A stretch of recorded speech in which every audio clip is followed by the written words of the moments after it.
Welcome to the third edition of the Brussels Korea Forum, which, as many of you know, has become a referent in the Brussels think tank and policy circuit on all things Korea. And this year, of course, we're holding a special edition because, as you also know, 2023 marks the 60th anniversary of EU-Korea relations. On the occasion of this special anniversary, I would like to re-emphasize the importance of Korea-EU partnership so far and in the next 6 decades as global and regional order undergoes transformation.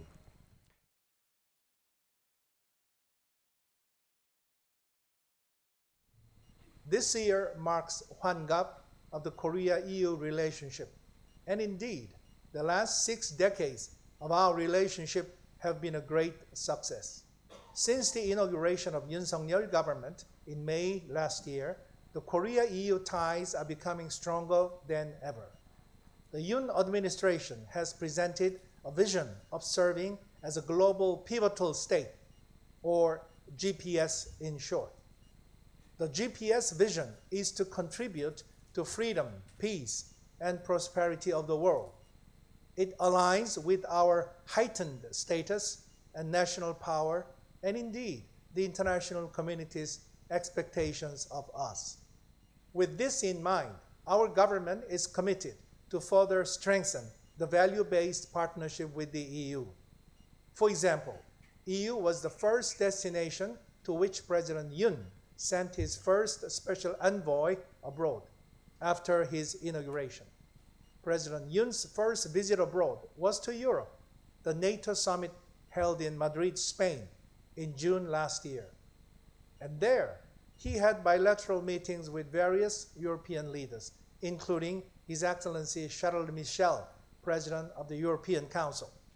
The 10th ROK-EU summit in Seoul last May was another historic milestone in our bilateral relationship. The 2 EU leaders, including Her Excellency Ursula von der Leyen, President of the European Commission, made their first joint visit to Korea in 11 years to commemorate the 60th anniversary of diplomatic ties between Korea and the EU. Please allow me to introduce some of the outcomes of the summit. Korea and the EU agreed to establish a strategic dialogue at the foreign ministerial level to enhance security cooperation. We launched the ROK-EU Green Partnership and commenced formal negotiations for the ROK's association to the Horizon Europe, the EU's largest research and innovation program. And we welcome the signing of an administrative arrangement on health emergency preparedness and response. Last but not least, we strongly condemned Russia's war of aggression against Ukraine and reaffirmed our unwavering support for Ukraine's restoration of peace, recovery, and reconstruction. I'm confident that all of these outcomes will lay a valuable groundwork for our cooperation in addressing the global challenges we face today. Ladies and gentlemen, we are now living in the era of polycrisis, facing unprecedented challenges. The strategic competition between the US and China is becoming more intense.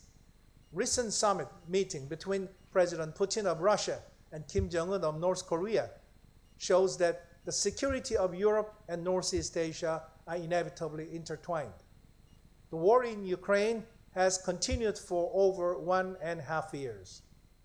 These challenges can only be addressed by affected countries and their friends uniting together.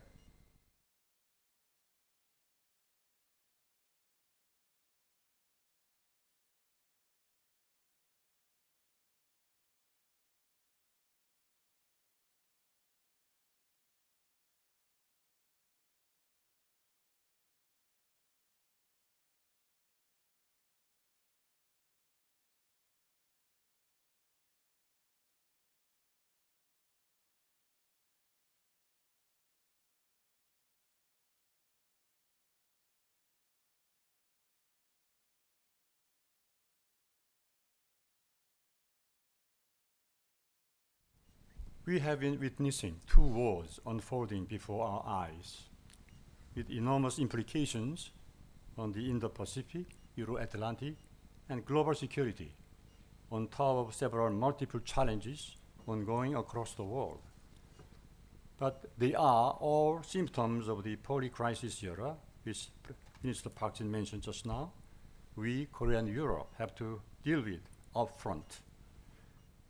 First, US-China strategic competition is growing more intense on all fronts, and the Indo-Pacific is now becoming the epicenter of 21st century geopolitics. Secondly, decades-old ambition of DPRK to become the 9th member of nuclear weapon club is being realized, targeting Seoul, Tokyo, Washington, D.C., possibly Brussels, or any part of the world. Furthermore, its policy of preemptive nuclear use is posing an existential threat to South Korea and Japan.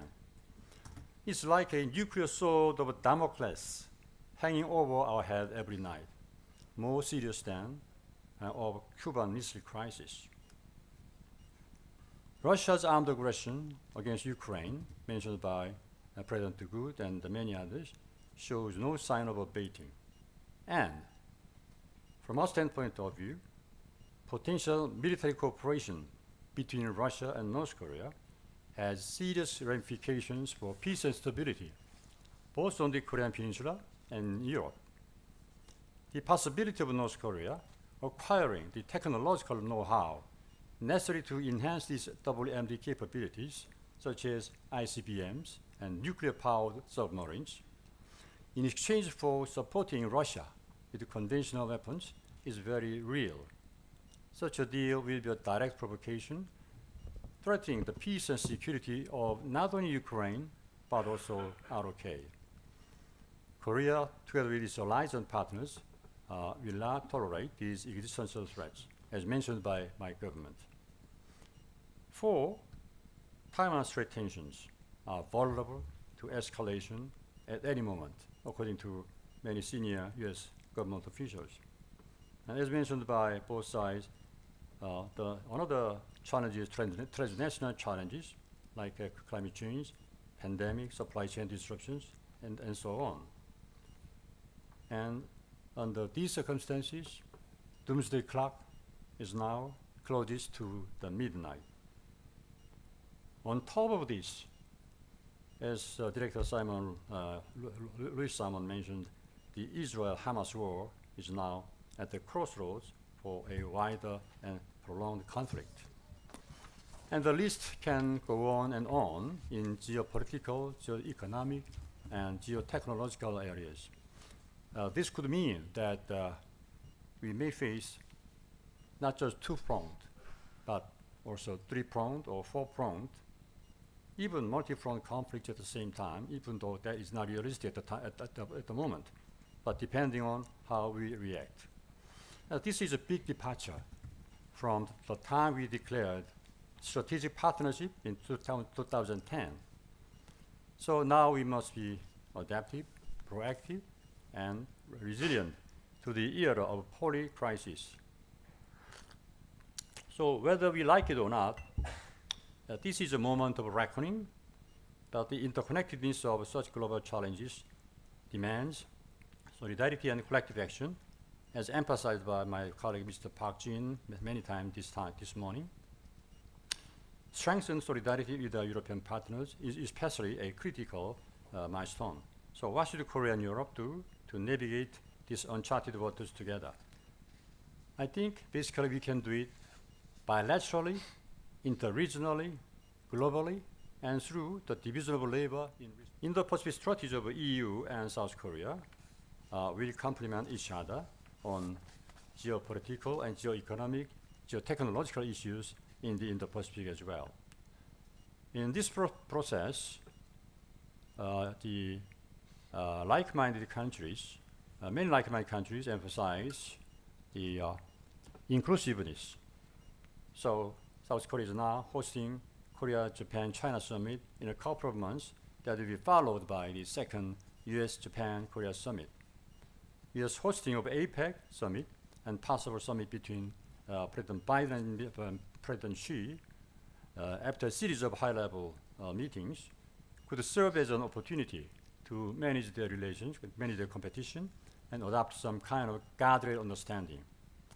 And globally, both G7 summit and G7 Plus summit and Camp David summit sent out a coherent message on diverse, interconnected challenges in the Indo-Pacific and the Euro-Atlantic, such as rules-based international order, economic security, and de-risking.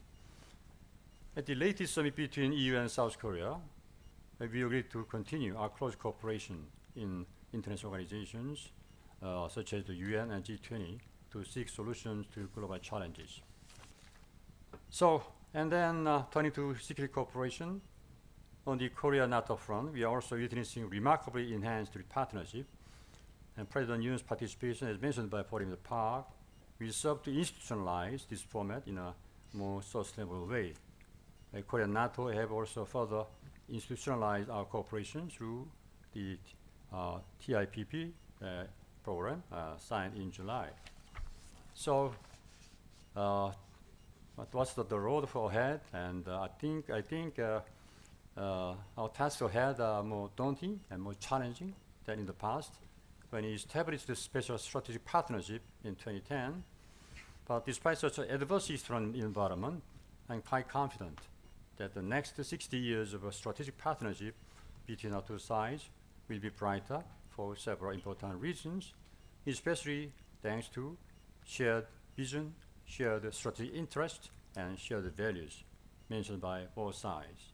So Korea is now ready to upgrade its partnership with the EU, G7 and G7 Plus, NATO, and several like-minded groups in the Indo-Pacific, based on GPS vision and Indo-Pacific strategy. Thank you. But nevertheless, I mean, it will not be easy to have everybody lining up exactly in the same direction.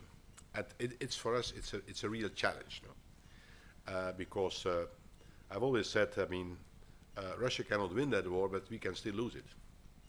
And that's not, that moment of truth, I think, is now coming closer. It's obvious that this is going to take at least one more year, maybe even more. It's not clear what the final outcome will be. China has been the manufacturing hub for 3 decades, no? And to a certain extent, it is now moving away from China. Not only because of this competition between the US and China, but also because they have become too expensive for a lot of manufacturing jobs as well. And you see that you see a diversification of the supply chains to Vietnam quite a lot. And we have, by the way, a very good trade agreement between the European Union and Taiwan, and and Vietnam. Also to Cambodia, which is a much more complicated situation. Malaysia, other ones. Now, this diversification in itself, I think, is good. It's a good thing that it's happening. And we realize we have to do it. All the companies, I mean, the global companies are realizing this. And then you have, of course, the question, should Europe blindly follow the United States in this policy of well, containing especially the technological competition? We have in Europe taken a decision that we would have a strategic approach and that we would indicate which sectors are strategic.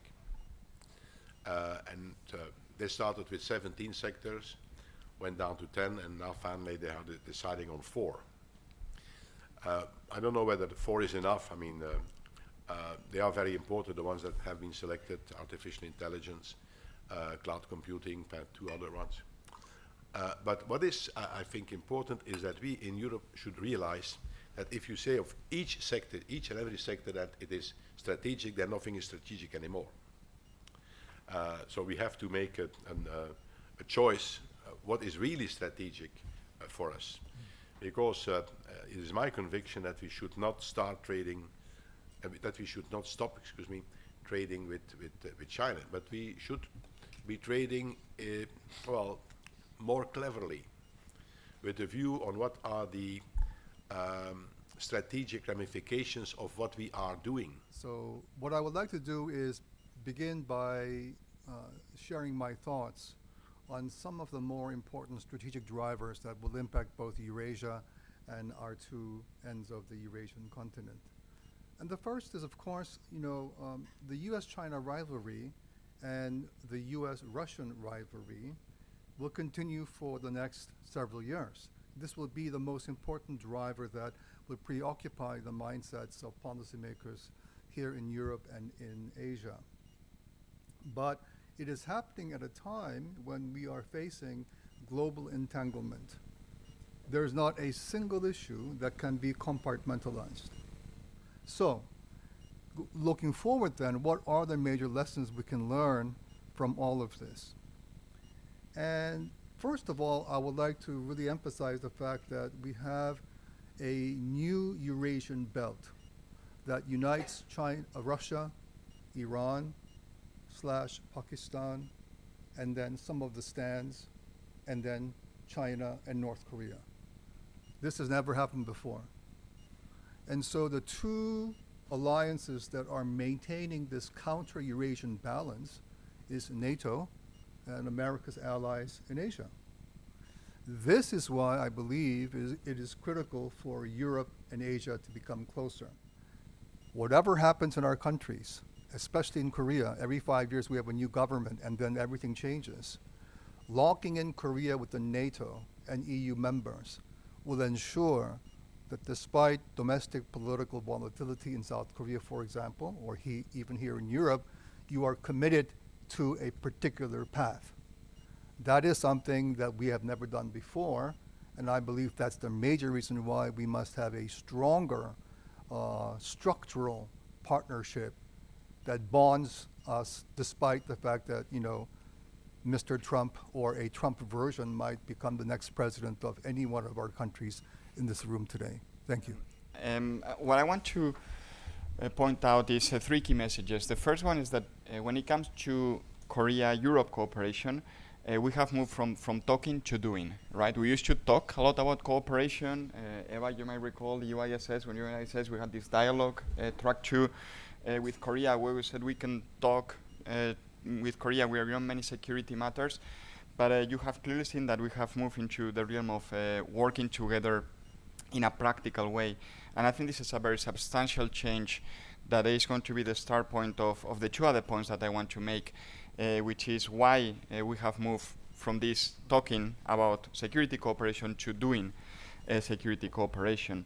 Several examples that I have here. We have, for example, when it comes to NATO, we have cybersecurity, nuclear deterrence, weapons technologies, these areas in which you see emerging cooperation between the two partners, Korea and NATO. When it comes to the EU, we have cooperation in cybersecurity. We have started cooperation, for example, in foreign interference and manipulation, which some of the speakers were talking about when it comes to threats to democracy.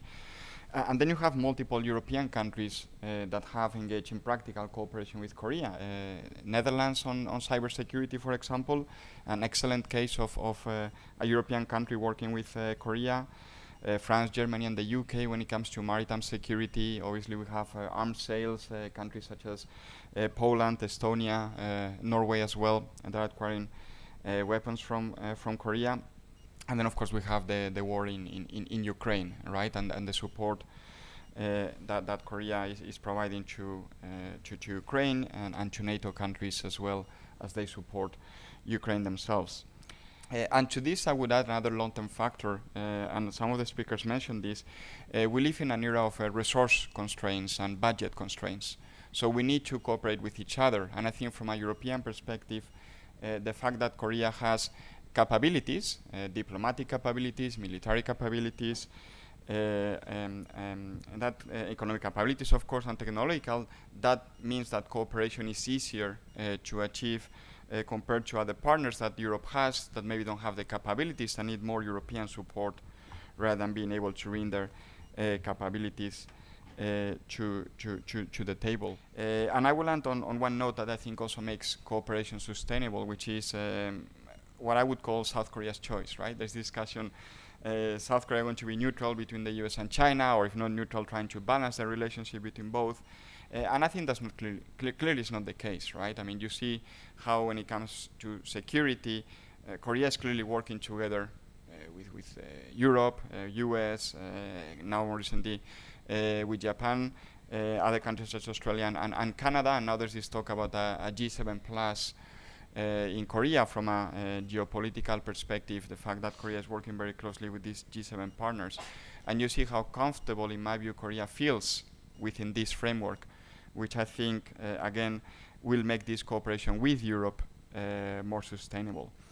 On China, yes, they are very concerned because China doesn't like the Yoon government's pivot to the US and the West and Europe. It goes against everything that he talks about all the time, which is autonomy, multilateral counterbalancing with Russia against the US. And so this is the first time in record, I think, even though we've had previous conservative governments, no Korean president from his inauguration until today has spoken so deeply about human rights, democracy, liberal order, and the rule of law. And the fact that you have a president in South Korea who says this diametrically counterposes what Xi is telling his own people. And so I think he's very uncomfortable with South Korea's current foreign policy and strategic alignment, and he's even more upset that Kim Jong-un is becoming closer with Putin. And so I think China's overall leverage, despite the fact that you have this big economic ties with the ROK, I think is going to become a little bit weaker over time. There has been a very excellent relationship between South Korea and China until 2016. For a joke, we say AT-BT. AT means after THAAD, BT means before THAAD, THAAD battery system. After the introduction of this THAAD battery, US THAAD battery in 2016, China regarded that as touching on their core interest. So China-South Korea relations got sour very rapidly, and still there are some remnants emanating from that confrontation and tension. And this is one reason why the current government, President Yoon, was not poised to visit China, and also China wants to do that. But instead, we are now having a trilateral summit in Korea in a couple of months. So I think somehow there will be some consideration of our leaders, exchange of visits between the two countries.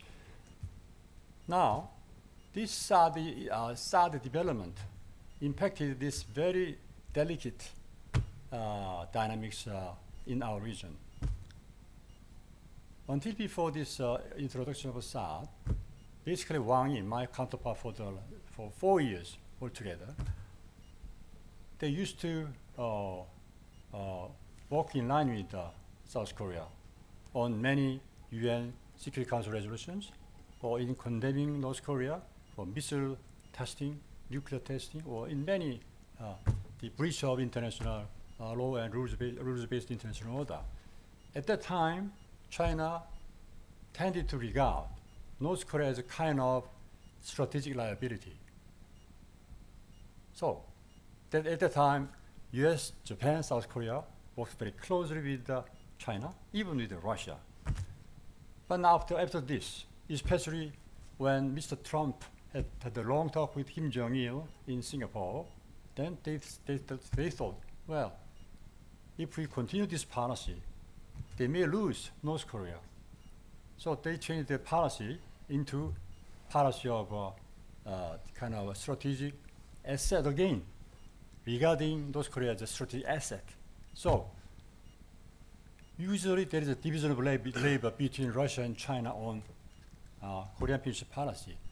On Northeast Asia, including Korean Peninsula, China takes the lead, then Russia follows the initiative.